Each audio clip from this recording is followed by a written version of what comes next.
a twisted golden snake with 2 heads, and many other priceless objects from the classic period of the Mayan civilization.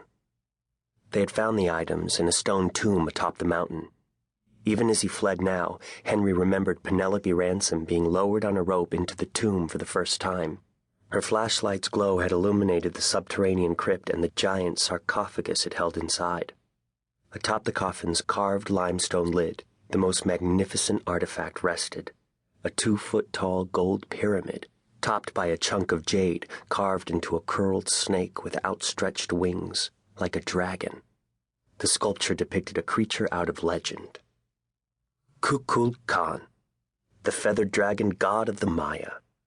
The tomb was the discovery of a lifetime, and word had quickly spread.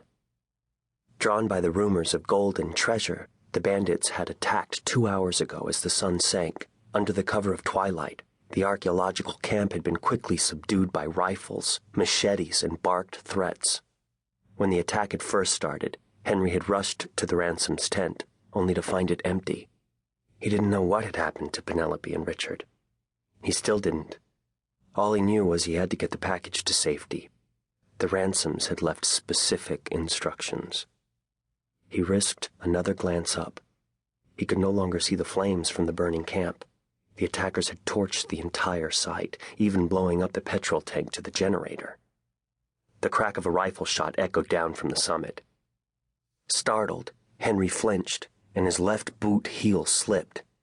His legs went out from under him. He struck his backside hard and began a treacherous slide down the remainder of the mountain's steep slope. He dug his heels, but the muddy ground proved too slippery from the day's rain.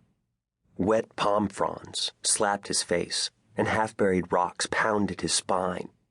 A branch of a thorny bush tore a fiery path across his cheek. Still, he hugged the parcel tightly to his chest. The mountain slope suddenly ended, and Henry shot off the edge. He went airborne with a small cry of surprise. Plummeting feet first, he splashed into a small, murky pool at the foot of the mountain. It was shallow, waist deep. His boots struck the pond's sandy bottom and jarred his teeth together with a loud clack. Still, he kept hold of the package. He lifted it above his head to keep it dry. Just a little farther. The lake and boat lay only a half a mile away. He took a deep breath and attempted to slog out of the pool, but his legs refused to obey. His boots were trapped in the muddy bottom of the pool, sunk to the ankles. He twisted and yanked, but the sucking muck held him in an inescapable grip. His efforts only wormed his legs even deeper. He felt the mud and sand climb up past his calves to his knees. No.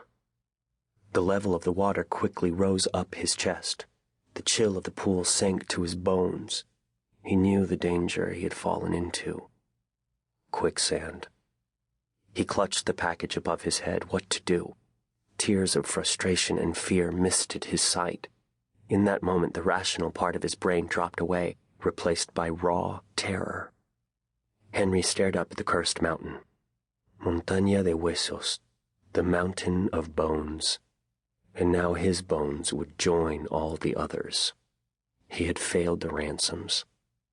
With Penelope and Richard vanished, no one else knew the truth. He watched the moon climb over the sharp edge of the mountain.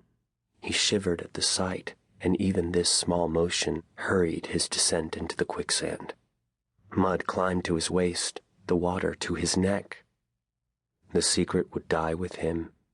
Sensing his doom, he craned up at the mountain. A mountain that was no mountain. From his deadly vantage, the truth seemed so obvious now. The sharp lines, the steep slopes, the blunted summit. Though the mountain appeared to be some natural hill, he knew the ages had buried its true heart under centuries of mud, leaf, vine, and snaking roots.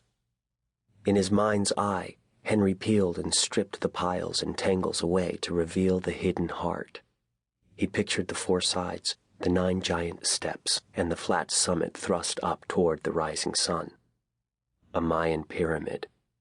The ancient structure lay buried within the false mountain, but that was not its deepest secret. Not by far. Henry fingered the twine that snugly wrapped the parcel. He sent out a